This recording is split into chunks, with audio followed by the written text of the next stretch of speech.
I accidentally stole it.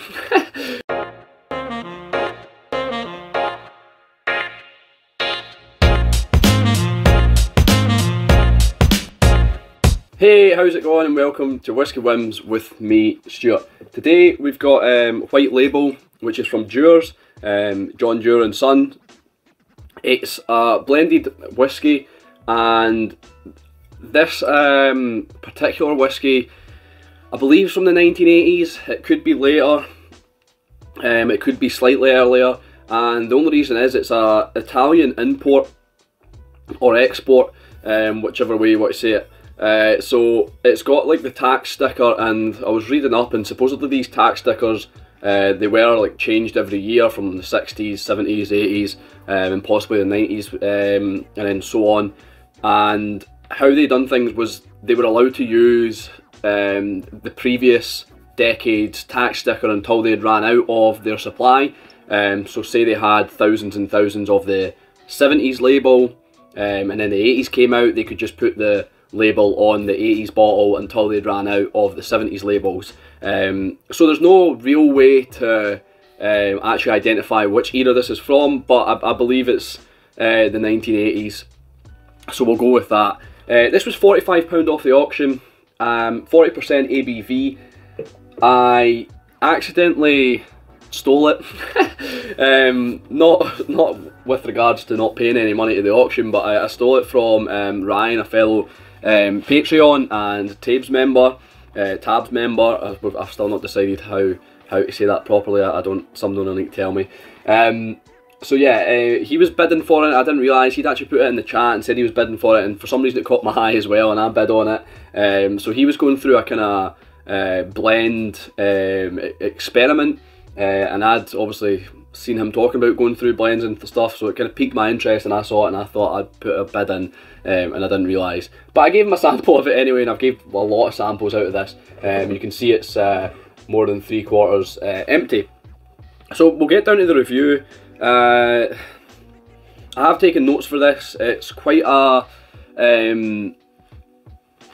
weird whiskey. I think weird's the way I'd describe it.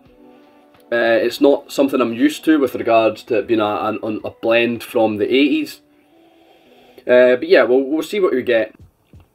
There's mushrooms soaked in like some sort of wine, like sautéed in a wine.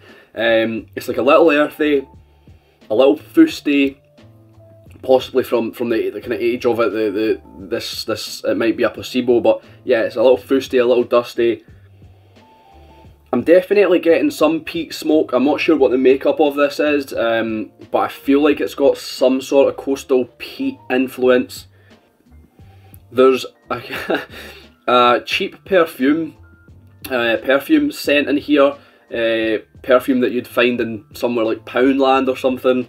And how I know how this smells is obviously when I was younger I used to go around these shops, and I remember spraying these just to smell what they were like. And I actually bought them for Christmas presents for my family. Obviously being kind of younger, not having much money, I got my dad, my brothers and my mum all Pound aftershave perfume. And that's what this smells like. It's not like horrible, it's quite sweet, but fleeting, a little thin, a little sharp, yeah, and it just fades quite quickly.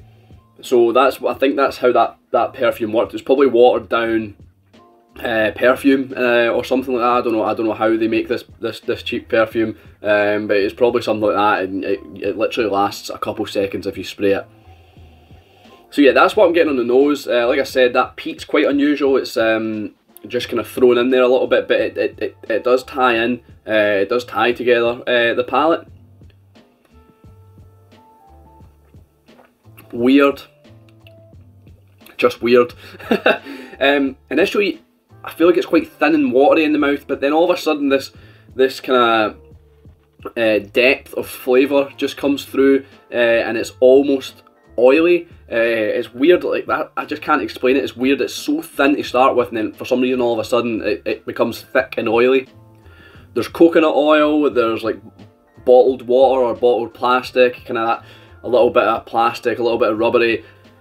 Then comes this oily smoke, and I was trying to ask some people how I would describe this best, but the only way I can describe it is oily smoke.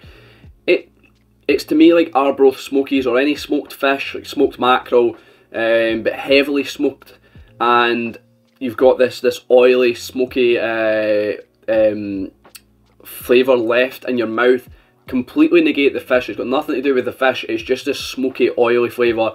Yeah, like if they like dry smoked ham or dry smoked fish, whatever, but without the ham, without the fish, it's just the oily smokiness. So that's the way I'm going to describe it: an oily smokiness in the mouth, a little salty, a little savoury, which kind of gives me a coastal feel. But I want to just stay away from the fish. There's no fish in this whatsoever, but there is a coastal element.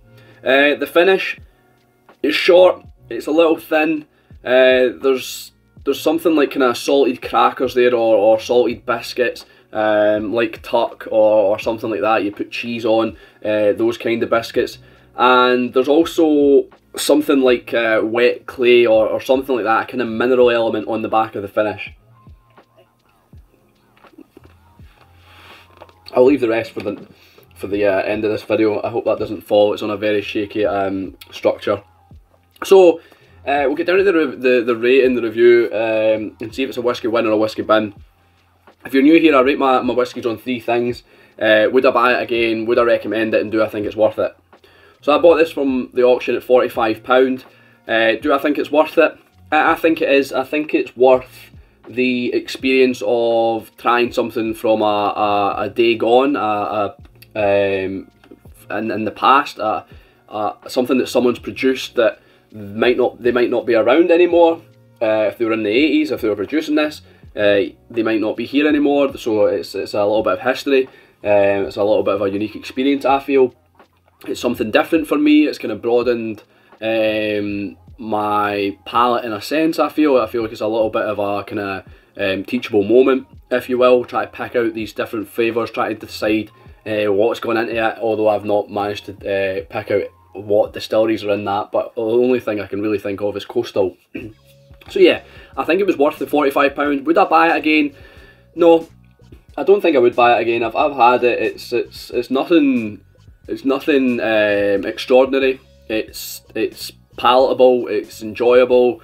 But it is still a little lacking. It's weird. Definitely, it's confusing. I'm so damn confused. But no, I don't think I would buy it again. And would I recommend it? Yes, I would say try it. Although it's going to be hard to get this exact one. This, like I said, it's an Italian export, or it's exported to Italy. Distributed in Italy by Silva Bianchi Milano. So yeah, I don't know if you can see properly the writing on the label, but yeah. I've gave out a lot of samples of this because I think it's something different, something unique. But yeah, if this is enticing at all, give me a shout and I'll send you a sample. So yeah, it's a whiskey win. Yeah, that's probably all I've got to say on it. A weird whiskey that not many people are probably going to have tried or have, but hopefully you can experience it through my review. So thanks for watching. I've been Stuart, this has been Whisky Whims. I'll see you later.